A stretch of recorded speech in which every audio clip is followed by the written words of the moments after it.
Welcome back to the Turnaround Boardroom. I am Paul Maskill, and this is another boardroom briefing solo show, just me. And today we are talking about one of the most dangerous lies in the home service industry.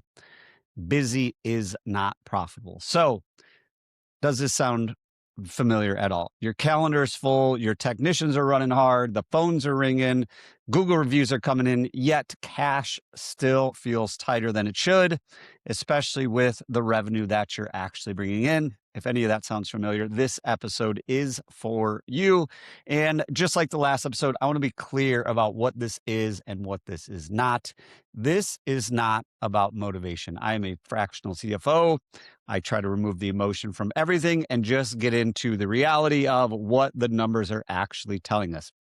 This is not about telling your team to work harder. Let's go do more, because historically that gets us in a position that is not great if we are not consistently profitable. So this is a board level room conversation about why activity often increases stress instead of profit, and how smart operators, usually the people that you don't see posting on social media, usually the most successful operators in any business and home service included, you don't really know who they are. You don't really hear from them. They are focused on their business. They are focused on their numbers.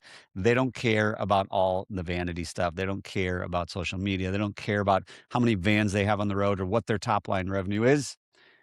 Let's start there. Let's start with the illusion. In residential service, especially, busyness feels like safety. We get stressed out when we're not busy, and then we get stressed out when we are busy. When the schedule is full, we feel relief. It's like, thank you. We don't have to stress about this for another day or two. And then on the flip side of that, when we're too booked out, then we get stressed as well, because then we are losing calls, losing jobs, losing revenue. However, once we kind of get to that comfortable point where the schedule's full, we got a good rhythm, we assume the hard part is over. The owner assumes that profit will now take care of itself. Oh, we're doing enough revenue.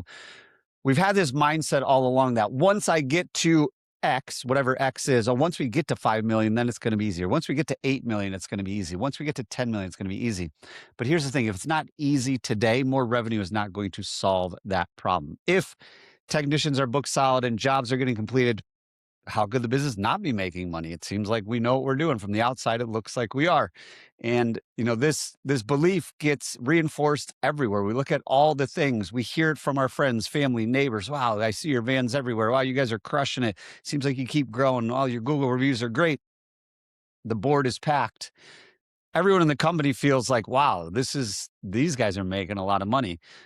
The other competitors see it and like, wow, they really got it going on. I wish I had it going on like they do. But even you as the owner know something is not right. You might feel a temporary sense of control when, the board is in a good spot. It's not overbooked. It's not underbooked. But again, that is the illusion. And that's where we really get frustrated, right? We're busy, but we're not productive. We're busy, but we're not profitable. And at the end of the day, we're just a firefighter. We're showing up every day, making sure the board stays busy, making sure everyone's happy, making sure the customers are happy. We're doing all the things. And in my opinion, we are so close at that point to then having a really successful company. But again, activity does not equal profitability. And that's where we get things wrong sometimes. Just because the calendar is full doesn't mean we have healthy margins. Just because we keep growing and adding technicians and adding vans doesn't mean we're more profitable. Here is, what's actually going on. The uncomfortable truth is a business can be extremely busy and still be structurally unprofitable. And structurally is the key word. If we don't have a solid structure, a solid foundation to get to the next level profitably, we will never actually achieve the goals that we want, because adding more on top of that unstructurally sound business, it's just going to make it crumble eventually. Many home service businesses, whether I've talked to them or not, we know that once we get to a certain point, we're going to stay pretty steady. I mean, if you just look at the trades in general, less people are going into it. Now, yes, 2026, it is starting to shift. A lot of people in the corporate world are realizing it's not cracked up what everyone thought it was going to be. Going to college and getting, a $200,000 loan in order to get a 4-year degree, and then not really having the ability to make money, and then having student debt and all that. The tide is starting to turn, but historically, business is usually pretty busy. Business continues to grow. We continue to grow over time. Um, you might be one of the busiest companies in your market, at least from the outside looking in. But again, busyness doesn't necessarily mean profitable. It just means we're active. We're doing a lot of things. We've got a lot of technicians, got a lot of vans, doing the hiring. We're doing all these things. But busyness measures activity. Profitability actually measures contribution. And those are not the same.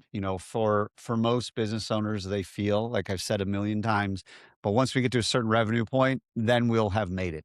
However, if we can't be profitable at $3 million, there's no chance we're going to be profitable at $5 million. So let's talk about what's actually happening under the surface of these businesses. In the residential service space, especially, there are a lot of moving parts that can really eat into our margin. Just because a technician works 8 hours a day doesn't mean they're actually contributing 8 hours a day, because there's drive time, there's time in the morning, there's time in the afternoon.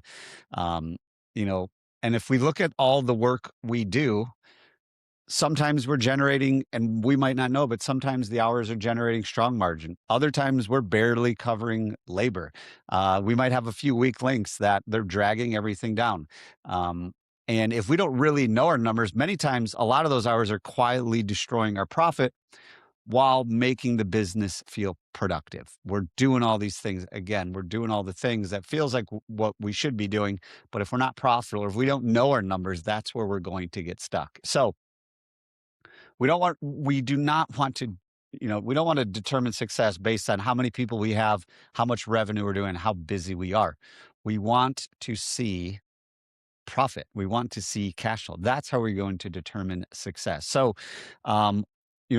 what's getting in the way? First, there's a lot of low margin work that's being done that we might not even know it's low margin. So, again, knowing all of our numbers, and we'll get into it in a little bit.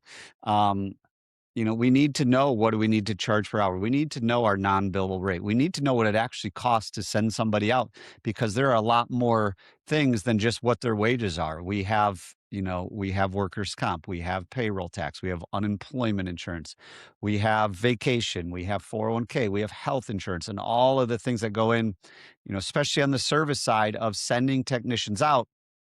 And depending on your model, usually we're sending them out with $0 on the board for the day. So it's up to them to produce it. But when, we get lost in the shuffle, we get lost in the weeds, we stop paying attention to, what work is actually filling our schedule. Is it profitable? Are these maintenance agreements actually doing what they're supposed to? Or are we just doing maintenance agreements because everyone else says we should? Now, yes, maintenance agreements are super important, but we have to have a strategy around it of how do we turn this into profit? Do we give our technicians the ability to discount, or do we give our comfort advisors the ability to discount? What does that discount actually do to your margins? What about warranty work? What about callbacks? Are we factoring in all of that too? How much time are we spending on a daily, weekly, monthly basis doing callbacks and warranty work? And are we factoring that into when we're actually charging for service? And then, looking at competition, if we're trying to compete on price, we're probably going to lose, because here's the thing: most businesses don't know why they charge what they charge. So if we're just going to do what everyone else is doing, it's the blind leading the blind. So what do we actually need to do? We need to know our actual margins. We need to stop worrying about all the other stuff and focus on the margins. That's what I do as a CFO every day. We let the numbers dictate what does this business actually have to do to get to where we want to go. We remove the emotion, remove the ego, and remove the excuses. Those 3 E's: emotion, ego, and excuses, in my opinion, those are the 3 things getting in the way of us actually having financial success. Emotion, we're just doing things based on, I don't want to hurt their feelings, or I don't know, we've always done it this way, but there's actually no science or numbers to back it up. Or our ego is, well, we want to have that picture with 12 trucks, even though we're only running 6 every day. Or we want to say we're a $5 million company, even though we made more money at $3 million. Or our excuses is, we can convince ourselves of anything. We can say, the reason we're not profitable is the economy, or we're just in a bad geographic area, or you don't understand it. PE has really just taken over, our geographic area. And it's all these things that, the most successful companies, they're not making excuses. They're not letting their ego get in the way, and they aren't using emotion to make decisions. So what else, what else is getting in the way? Like I said, labor inefficiency is going to hide inside of busyness. What is labor inefficiency? How much time are our technicians actually turning the wrench? And then even looking at it in the office. So an office gets more inefficient as time goes on, because that's just the nature of humans. So I always just use this very simple example. When you first started your business, maybe you're doing between $500,000 and $700,000 in revenue, and you have an office manager who kind of does everything. And eventually they get to full capacity. They're the CSR, they're the dispatcher, they're doing some billing, they're doing a little bit of everything. And then eventually they just get pulled in too many directions, and they're not functional anymore. So we hire a second person. So say that first person was at 110% capacity. They were like literally working almost every second of every day. Well, now we bring in a second person, and if we just do basic math, now both people are working at, take 110 divided by 2, both people are working at 55%. Right. So right there, we have just uncovered a significant amount of inefficiency. Now, I know that's what we need to do to scale, because we can only, we can't go from 110 to 120. We can't work someone, 200% capacity. That's not sustainable. So doing it the first time makes total sense. Doing it, it always, if it's done correctly, it always makes sense to lower that efficiency short term. But what happens is people's ceilings become lower and lower. So that first hire, they were used to working at 110%. But now when you have 3, 4, 5 people in the office, they're all used to working like 70%. If you look at all the wasted time in an office, there's a lot of it. So if everybody's at 70% and there's 5 people, right, that's 30% that is not being used. Multiply that by 5 people, that's 1.5 roles right there. And depending on your leadership style, employees get very comfortable like, hey, I need help. Hey, I need another person to do this. And if you keep saying yes, well, human beings, they learn by doing. So they're going to be like, oh, well, I know once I get a little too busy, I'll just ask for help and they'll bring in somebody else. So we got to cut that out. And then even, going back to the technician side, what's eating into our labor inefficiency on the tech side? Drive time, poor routing. Is your dispatcher, actually focused on the routing? Are they focused on right tech, right call? Are they sending the right technician to the right opportunity to make sure they maximize every opportunity? Are there training gaps? Do you not really have a training program? So you're sending people out into the wild without all the tools, knowledge, and expertise in order to do what they need to do. And then, like I said, I'd mentioned it before, looking at callbacks, warranty work, and all the stuff that, oh, just go out there, run it. It only take you 10 minutes, right? People say all the time, oh, it only take me 5 minutes.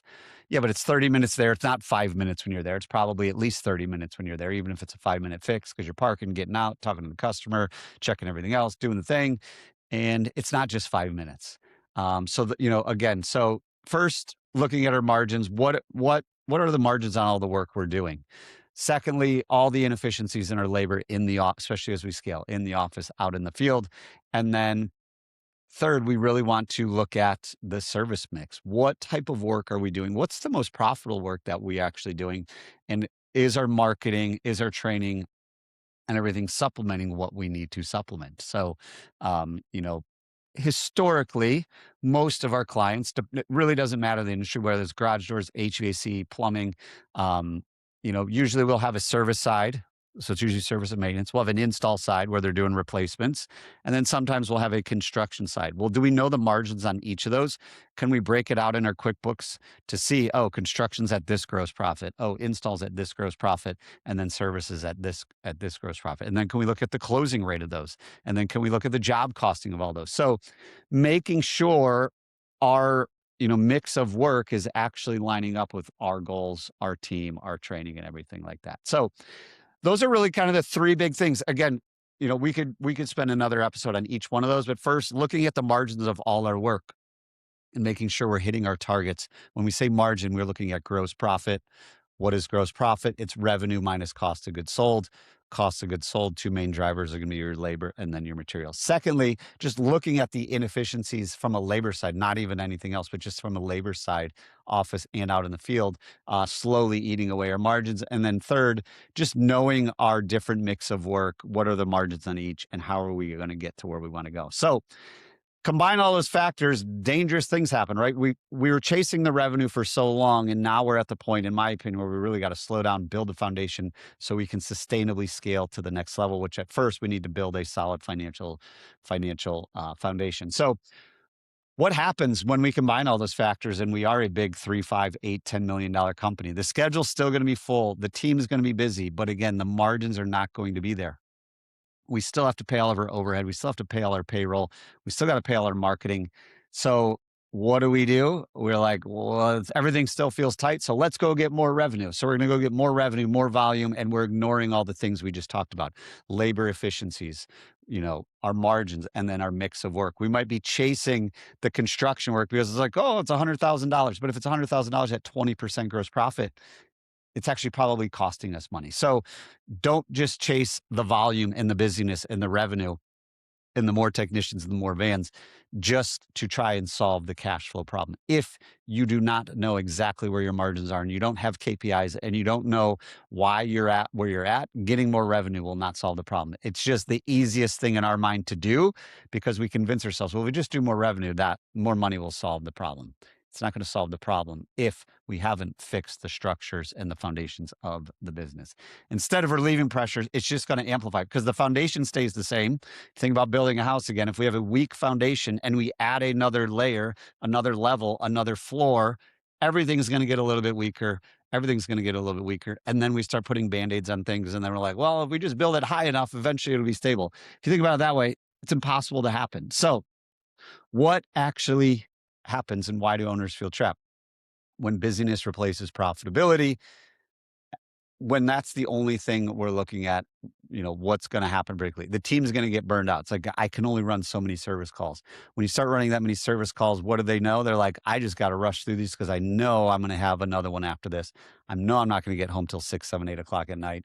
My spouse isn't going to be happy. My family's not going to be happy. So techs start to burn out, and they're realizing that the harder they work, it's not benefiting them at all because it's not going to solve the margin problem. So we start hiring more people. We're like, well, everyone seems really busy, so let's hire more people in the office. Going back to what we just said, is that actually going to solve the problem? Probably not, because we're busy doing work that's not profitable. It's just going to increase our overhead, increase our stress. And then we think, well, let's go get more revenue and more revenue. And we start to build a house of cards because cash flow still remains inconsistent. And then eventually it feels like, why am I doing all this work for not any more money? I have conversations all the time with $5-10 million home service business owners who say, I just want to go back to like me, someone answering the phone, and an apprentice, and I can go make, $300,000, $400,000, $500,000 a year and be perfectly fine and not stressed out because we've told ourselves all along that more revenue is going to solve this problem, and it's not. We need to get profitable first. We need our margins to not fluctuate. We need the cash balance not to swing. We can solve all that if we start using numbers to actually drive that. So what do we start doing differently? We stop just looking at busyness. We stop celebrating our calendars full, or, oh, we just signed a new $100,000 contract with the so-and-so builder. And we start actually looking at the business from a different lens. What do we actually need to do to fund our overhead? How much gross profit do we need to do on a daily, weekly, monthly basis to break even? How much gross profit do we need to do on a daily, weekly, monthly basis to achieve our profit goals? Because if we don't have profit, we do not have a business for very long. We can fund it with a line of credit for a little while, and we can, use this deposit to pay for that. And then we can ask our vendors for a little bit more time, a little bit better terms. We promise, we just need to sign a couple, just get a little bit more revenue, and then this won't be a problem.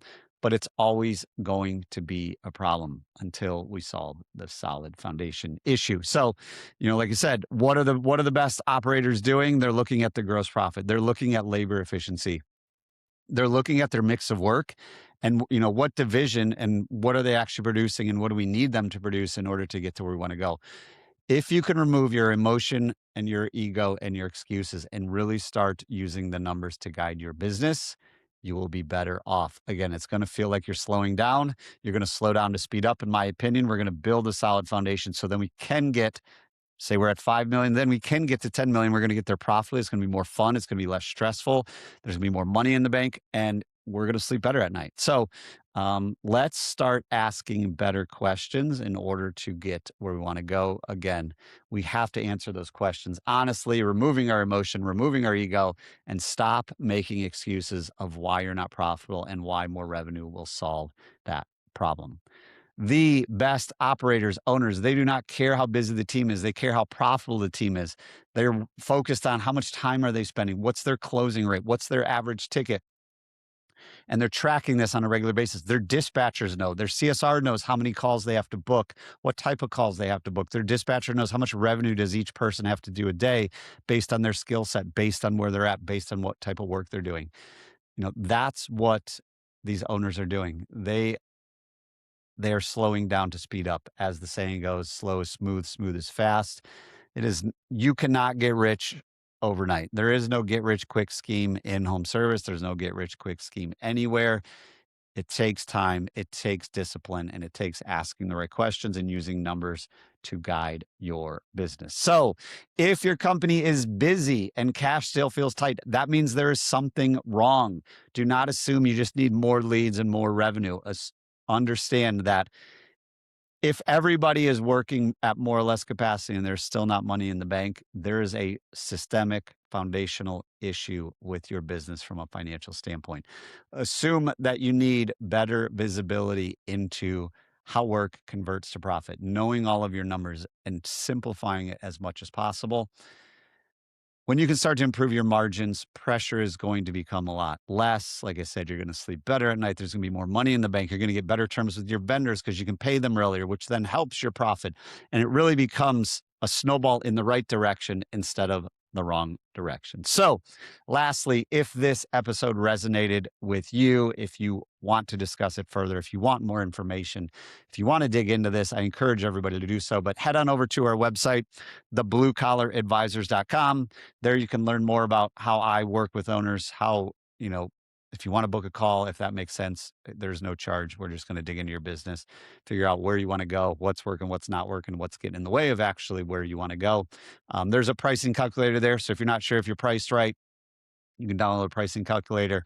And then there are additional resources as well from the podcast. So again, that's thebluecollaradvisors.com. Lastly, this podcast exists to create clarity, get rid of all the BS. Again, the ego, the emotion, the excuses, and let's just get into what is working and not working from a number standpoint. Until then, I'll see you in the next boardroom briefing.